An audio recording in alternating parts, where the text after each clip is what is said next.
Hey everybody, welcome back to the channel and thanks for joining me today. I'm Aja McClanahan with Principles of Increase, where I help you discover and explore ways to increase in different areas of your life.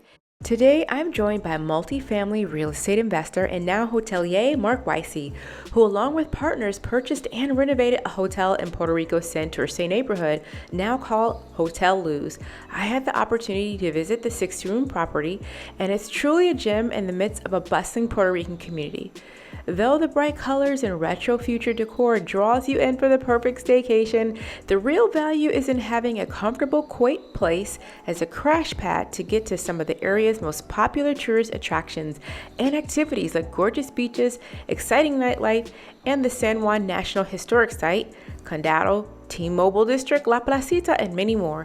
If you want to know how to go big or go home in Puerto Rico's real estate market, then pull up a chair and listen to all the gems Marc's dropping as he takes us through the ins and out of his real estate investing journey, including how he ended up buying a hotel in Puerto Rico.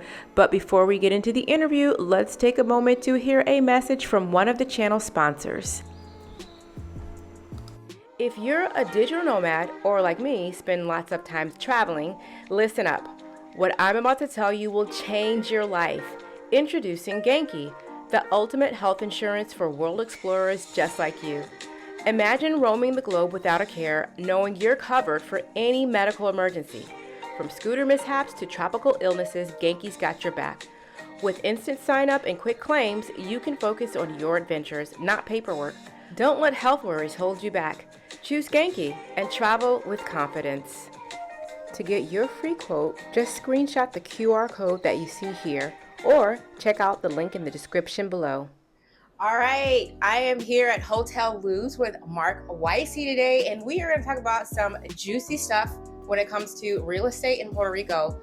I'm so excited because this is like right up my alley, and I know a lot of my viewers are interested. Like my highest views are on videos where we talk about real estate. So you are doing something that is pretty exciting, or you've actually done it.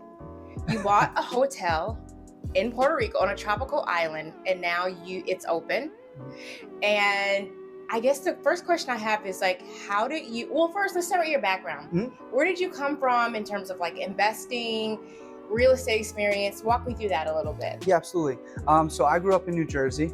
I grew up the son of an immigrant to the United States. And so kind of the value of education and ownership was always really instilled in me from a young age. But, you know, as any probably child of an immigrant experience is you're taught to kind of go to school, get a good education, go to work for a big company, and do that until, you know, basically work until you die. Yeah, exactly. But I found the Little Purple Bible, Rich Dad Poor Dad, among other books too, that kind of changed my mindset in college about, you know, building up assets and building up other streams of income, not relying on your employer and things like that, especially in today's economy. And so from, you know, probably a few years into working and a professional in, you know, corporate America, I was thinking about, okay, how do I do real estate? I didn't have the means yet, but I was educating about how to do it. And so around 2016, 17, I bought my first property, which was a house hack. I didn't know the term. I didn't really know anything I was doing. Was it like a duplex or was it a single family house? It was a condo in North Jersey. Okay. Yeah, so it was just small, 2-bedroom, 1-bath, but I basically rented out one of the rooms and was able to subsidize my cost of living that way. So you had a roommate. I did. Some yeah. people they're out right there. They're like, Yeah. I have to live. I can't do that. Yeah. How did that situation go? Like, was it okay? A lot of lessons learned. My first roommate / tenant, whatever, was a difficult situation. It ended up going through eviction and all that stuff. But anyway, I learned and I got better. You know, I honestly, a lot of people probably wouldn't do that. They wouldn't feel comfortable like living with someone that's also, you know, paying you rent, that kind of thing. But I think that sacrifice has paid off in droves, you know, in spades. So even to, you know, today, I credit a lot of my like growth with the early lessons I learned just by being kind of a landlord light, I call it, like living in your own unit, but also renting it out. And so from there kind of, you know, was like hooked. Yeah. Okay. So I like that story where like Dave Ramsey says, I'm a Dave Ramsey fan. Yeah. You have to do something you don't want to do now so you can do what you want to do later. Something, I'm probably butchering it, but I like that idea because some people, I mean, I've done house hacks. I've lived with people. I've lived with my mom. My mom has lived with me. And that is really, when you start to do something you technically don't want to do, that can pave the path for something greater later on. So take me through more of your like real estate / career journey from there. Yeah, perfect. So as I got that experience, I was like, okay, how do I do more of this? How do I, buy a property that's just strictly for investment purposes and pays me every month, kind of thing. And so it took some time to build up some capital after that. And also I took some early, I won't even call them losses, but lessons. But you're working in corporate. Correct. Working in corporate this whole time. Okay. Basically, nice. Yeah. And so at night and in the morning, I'm spending my time like listening to podcasts, reading books, going to meetups, trying to learn from other people who have been there, done that. Nice. Which is something I would say to like any investor if they're getting started is go to meetups, meet people in person, build relationships because these are physical assets, but at the end of the day, it's a relationship business. Right. Got another property. It was a condo. Learned very quickly that I don't want to do condos. Those HOAs. Yeah, exactly. It's kind of like you're in business with strangers, so which is a crazy concept. Yeah. But from there, I met one of my partners, and we, had similar goals, had complementary skill sets, and so we just started to get into multifamily because we were like, the rationale was if we can have more heads under one roof, it's like we'll get diversified. Yeah, exactly. That makes sense because with multifamily, I mean, if you think about it, you're kind of putting in the same effort. If you have a single family home and then multifamily, like why not pull your resources and you get some kind of like economies of scale going on? That's my goal personally. I started in single family and I'd like to move to multifamily because it just seems more efficient. So that's a good plan. So you got multifamily, and now at this point, when do you bring in other investors? When do other investors come in the picture for you? That's later. So 2019 was my first like multifamily. It was just a duplex. Okay. And I was like, it was a crazy situation. I would go to work. I would get out of work in New York, in the city, and then I would go to the property, which was in Newark, New Jersey. And I would get there around like 7 p.m. Then we would work until like sometimes like 1 a.m., 2 a.m.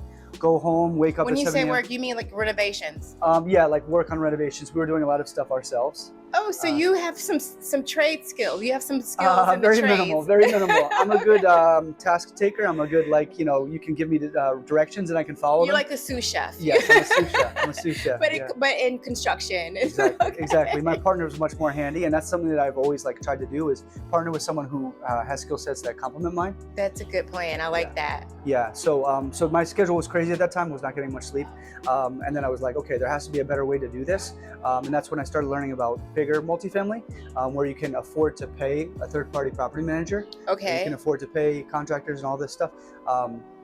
And so we started doing education, and we sat down. It was a very pivotal experience that I had. We sat down at a meetup in New Jersey. I sat down next to a guy and was telling him what I was doing.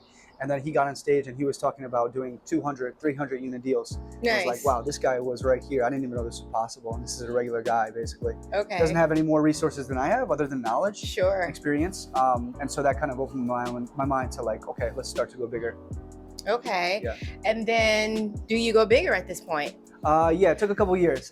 So from the point of like deciding I wanted to go into like larger multifamily, commercial multifamily, it took me 2 years to get into an actual deal. Okay.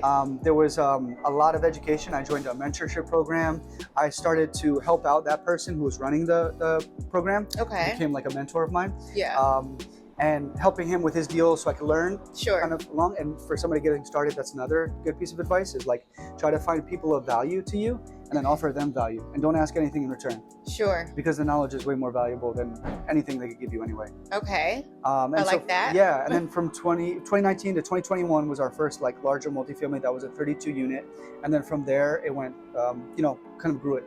And then at what point do you bring in investors? Yeah, so that property actually, great question. Sorry, I forgot to come okay. back. That property, we had to bring in other people's capital because I only have so much money myself. And Sure. so we already believed in the asset class of multifamily. Okay. There's such a need in the US, and here too. But so we were like, okay, if we believe in it so much, like, we should want our friends and family in this as well. Sure. And so that's kind of what we did. We raised capital from our friends and family in the beginning, and then it kind of grew from there.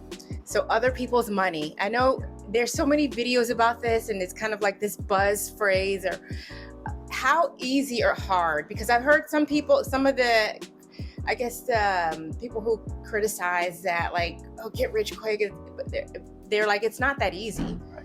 What do you say to those people who are like, it's, you know, we hear about this, but this doesn't happen? What do you say? I think it takes time. Yeah, I think it takes a lot of time. There's like the whole thing of like know, like, trust. So people, number one, they have to know you. Sure. And that's why we started with people who already were in our circle, like friends and family. Okay. Because they know, like, and trust you inherently by, you know, being friends and family. So yeah, it took time to grow to that point. I would also say, like, it's definitely something to take with an extra degree of seriousness when you bring in other people's money, because it's no longer just you or your family that you're affecting. Now you're impacting other people. So, you know, that's one thing that you don't want to rush into by any means. So I'm glad the way that we kind of like progressed, because we were able to learn a lot of those early lessons on our own with our own money. And then by the time that we were, you know, ready to take, you know, partner with other people, we basically were, you know, you could say we had some expertise. Yeah, you had a track record. Yeah. So you can tell people, like, this is what we've done in the past. This is how things came out. So the other thing I want to point out really quickly is there are some people who are going to say, well, obviously you should never do business with friends and family. But I feel like there is a correct way to do it. Yeah. So what do you say to those people who are like, I'd never go into business with friends and family? What do you say? Well, I think, especially for multifamily, like, there's no stronger skin in the game, I guess you could say, than having your friends and family in the deal. Like, if you already wanted the deal to go well, like, now that just ups the stakes that you have to make this work, because these are real people that you care about that are, you know, in the deal. So I don't buy into the whole thing of friends and family. I mean, I don't come from like a wealthy family, but you know, those early investments were smaller, like $5,000-$10,000. Sure. I know for some people that's a lot of money, but in the grand scheme of like real estate, that's not a lot. So yeah, I would say, like, you know, that's what gets you started basically in scaling is partnering with others. Yeah, and then I think there also, you have to make sure that it's done, like the legal aspect and accounting is done. So it's one thing to have your Uncle Joe like give you $5,000 and you shake on it, but then there's another thing when you go to the title company, you get your lawyers involved, and there's a way that you can mitigate the risk of your relationships going south.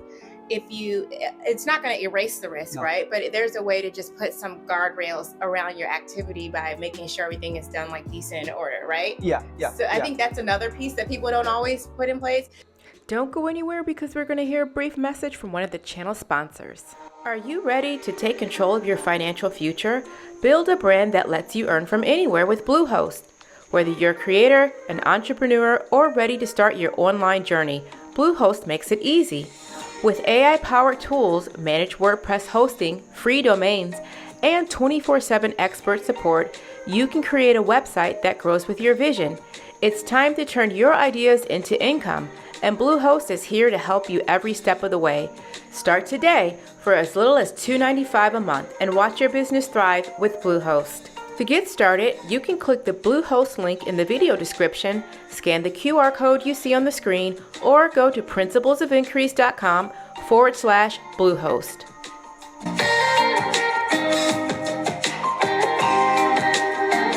Forward, how did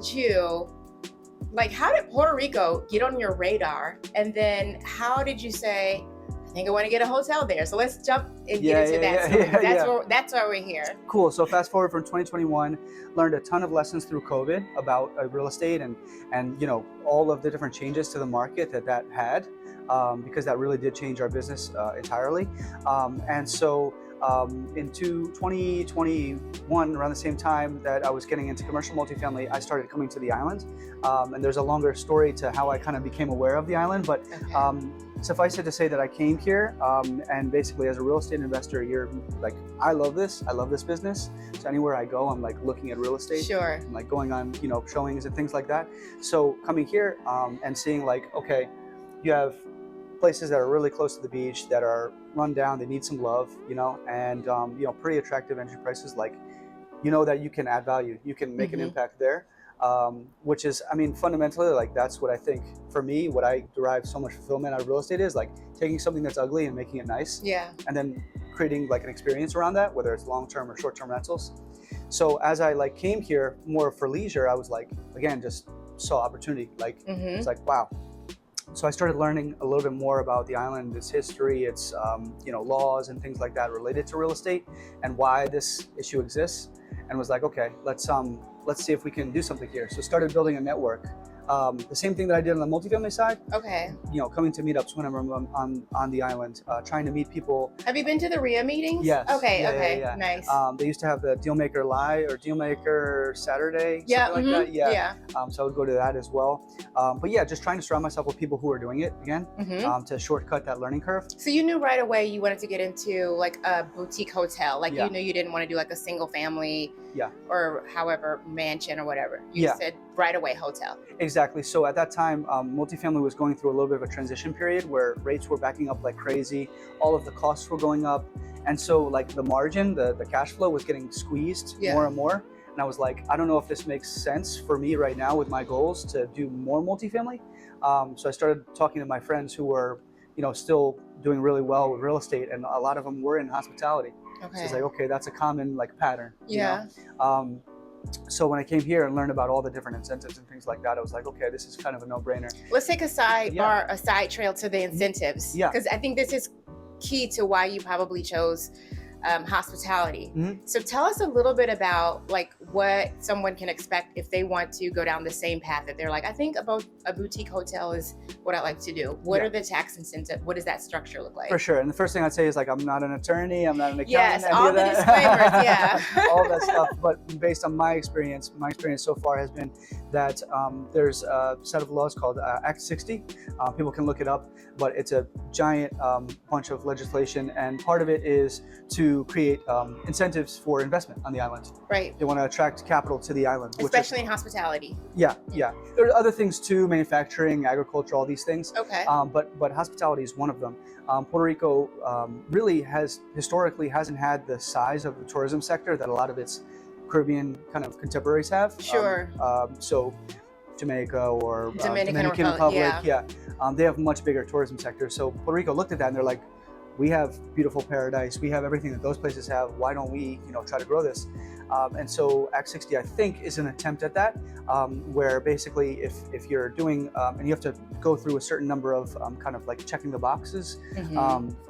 But if you're delivering a hospitality project that meets all those requirements, you could be eligible for 40% tax credit over the course of a number of years. What that means is that you can get a tax credit on $1 million property of $400,000 back. And what that tax credit is you can either offset your own income. So if you had $400,000 of income, you could pay basically no tax. Okay. Or you could sell them on the island which is more common. That's you sell them to corporations on the island, and then you would get cash essentially. But it's not like a dollar for dollar conversion usually. Maybe it's a little bit less. Yeah, exactly. But it's still worth it. I mean, that's still a lot of money. Even if it's like, I don't know what the number is, like 80 cents on the dollar or something like that. Yeah, I've heard 90 cents. So like, oh, okay. Yeah. That's even better. Exactly. So corporations, obviously, they're in the business of making profits. So they'll pay you for the privilege of having the tax credits to offset their own income. Ah, okay. So that's how it works. So this kind of makes it a no-brainer. Like that really skyrockets your returns when you're doing the math. Totally. Everything really pencils in a very nice way. And I'm surprised that more people don't know about it, but that's why we're doing this video. Yeah, and one thing that you reminded me of too is like we didn't do it just for the tax credit. Obviously, like I believe in Puerto Rico. I believe that this is an island that's going to continue to attract attention from travelers, not just in the U.S. but elsewhere. There are flights being added every day from Spain, from Colombia. That's true. So I think there's so much natural beauty here. It's part of the U.S., so you certain protections afforded because of that. So I think it's going to continue to grow as a tourist destination. That was the big reason. And obviously, we're not talking about like rich people who come and like exploit the island exactly. That's something different. To pillage the island of resources. But what I think I like to point out is that when people come to the island, it actually boosts the economy, and it's kind of like a tide that floats all boats. Yeah. I invite people here to the island. Yeah. We rent homes and we do things. It sounds like I have a glamorous lifestyle. You guys, I'm like okay. But I'm just saying that I spend money here and I invite people who spend money here, and it helps really the local economy. Yeah. The other thing I wanted to ask about was how much does the opportunity zone play into the hotel, or does that not apply here? Because I know there's some parts of Puerto Rico or a lot of the island that is considered an opportunity zone. Does that apply to this project? Yeah, I think it's like 97% of the island is an opportunity zone, and people can look up what that means. But that's that's more at a federal level with the U.S. Okay. But that basically just incentivizes more capital formation, more people investing there. And just one point, if you don't mind, if I could please. make about, but yeah, I guess this deserves a little bit of context. Is like what you said about not coming to the island with the wrong intentions. I think that's so important. Yes, is like when you're coming here, having a respect for the people and the fact that you're afforded this privilege, being aware that like this exists and that now it's your responsibility if you try to leverage this tax credit and these incentives to kind of like improve things. And I think that's why you would come here anyway for real estate. But everything that we try to do here, and I think a lot of people within the real estate community, by and large, I mean, there are some bad actors, but by and large, I think they're trying to do those things and, create jobs and, offer experiences to people who want to spend dollars here. And so one of the things that we always try to do is see like, how can we benefit the community, whether it's providing jobs for local handymen or painters or whatever the case, or partnering with local businesses, referring guests to nearby restaurants and cafes and things like that. That's a really great point, and maybe we'll take a minute to talk about that a little bit more because I have some videos out there whenever I talk about like real estate, just doing things in that area. I do get flack, I get comments. I did a podcast with Robbie, and he's talked about how he's gotten flack and things like that, even like personally, like in the wild. Wow. And so what would you say to those people who are like, you're coming here buying up real estate, there's already a housing crisis on the island, how dare you, Mr. Gringo? What do you say? Because people have said things like that to me, and I was like, I didn't even know I would be considered not a gringo, a gringa. I'm like, oh my goodness. But people, they look at my videos and they're like, get out of here. Yeah, totally. It's something that you have to be aware of for sure. Like you're making a decision to come here and you're an outsider. So you have to be aware of that and kind of move respectfully. And I think it comes down to intention. Not everybody's going to agree with you, and most people are going to judge you without kind of knowing you or knowing your intentions. So I think if you have knowledge of self and you're strong in your conviction that you are here for the right reasons, I don't really pay attention to that stuff. Okay. Because people are gonna say something either way. They just don't know you. So personally, I'm here, like I really try to do everything locally. Like I don't live on a resort. I live in a neighborhood. I speak Spanish. I try to be I think the key word is respect, just being super respectful. Totally. Yeah. I mean, the housing issue here is serious and is severe. So I definitely don't want to downplay that. And I think that definitely contributes to it. A lot of the transition from transferal of long-term housing to short-term housing. But I also think that the housing issue here is solvable. I mean, you probably know this. Well, you definitely know this. By driving around, it's like so many rundown properties. Like this was not I would say a serviceable property. There were some people living in some units here as a short-term rental, like basically a little motel. And so our thought was like, if anything, we're coming in, we're sprucing it up, and more people are going to be able to enjoy what was already here. I think I'd like to do in the future some long-term rental projects, whether it's development or whatnot. But I also think this is a bigger systemic issue that a lot of the laws here exist and kind of don't promote, housing development. That's one difficulty, and that's something that I don't think we have much control over. It's not something that it's not always Americans coming in and buying up property. A lot of times, like you said, I think it's like the inheritance law, some other things. I think the estimate I saw was like there are 300,000 vacant properties on the island because they're usually caught up in some type of, I don't know if it's like probate or family situation or just local things. So like you said, it's solvable, but I don't think there's anything really we have much impact on.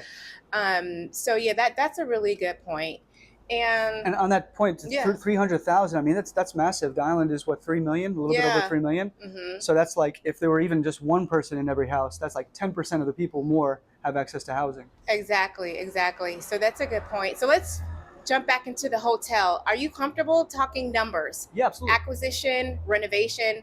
And then the one thing that is truly a miracle to me is your timeline. Like I'm here like really flabbergasted at how quickly you did everything. So let's start with, when did you get the property numbers, all that stuff. Yeah, so we came across this property actually like a year and a half ago. We initially looked at it like a year before we decided to move forward.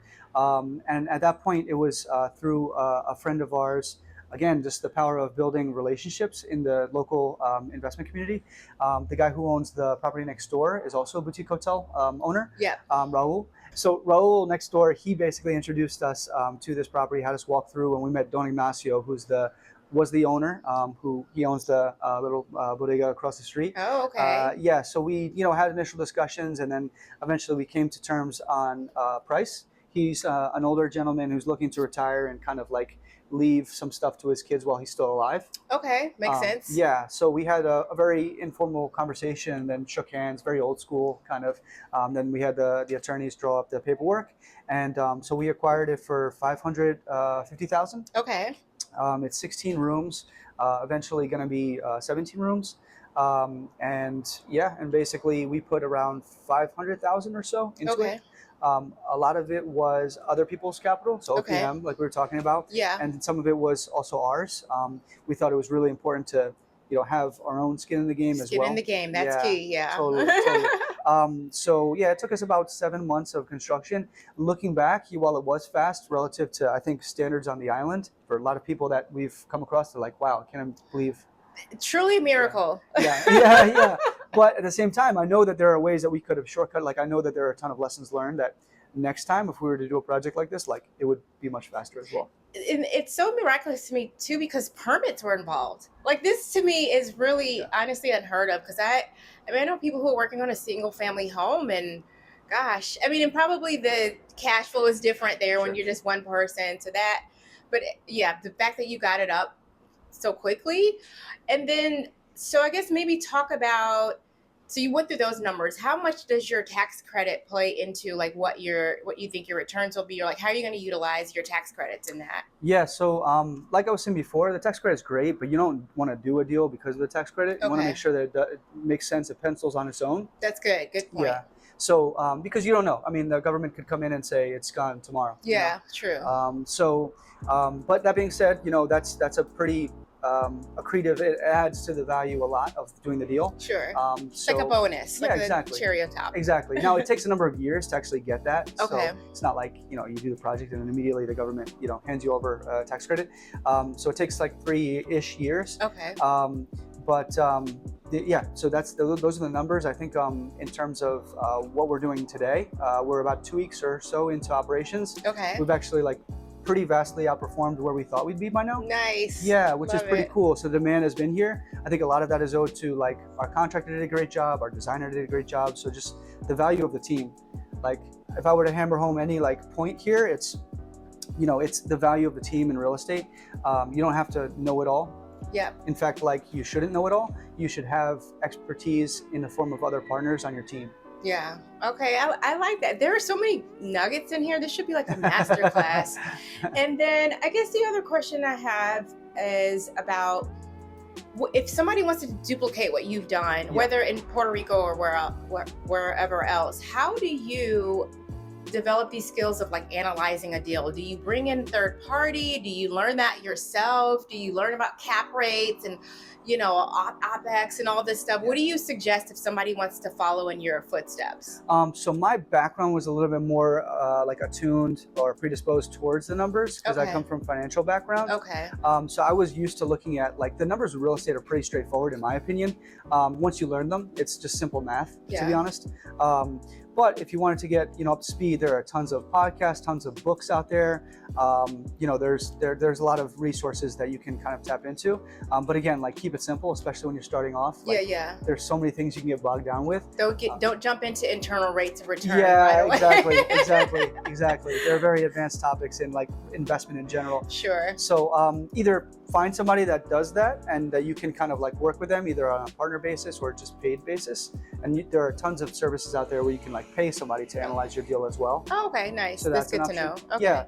And then back to what I was originally saying, and I'm sorry I'm repeating myself, but building those relationships. Yeah. So knowing other investors in the market to say, hey, I'm looking at this deal. These are my numbers. Where could I be wrong? Yeah, I love that. Teamwork makes the dream work. Very cliche, but it's so true. Yeah. And then lastly, what's next for Marc? Are you going to live in Puerto Rico? Are you going to get more deals in Puerto Rico? Do you have your sights set abroad somewhere else? Or like, what are you seeing in the next maybe 5 or 10 years? Yeah, one of the reasons why I became enamored with like real estate here is because I just am enamored with here. So yeah, I just really like it. I'm a kind of nature outdoors guy, so the island is paradise in that respect. So I'm planning to move myself here in a few months and be full-time on the island. As far as the future, I've got a couple of other projects I'm working on here on the island, more on the long-term housing side to kind of hopefully be a small part of the solution that we were talking about. Sure. Yeah, looking at other stuff within the real estate realm here. I mean, as we were talking about earlier too, like there's tons of opportunity if you're hungry, if you're determined, and if you have the right people around you. Nice. And then I know I said that was the last thing, but yeah.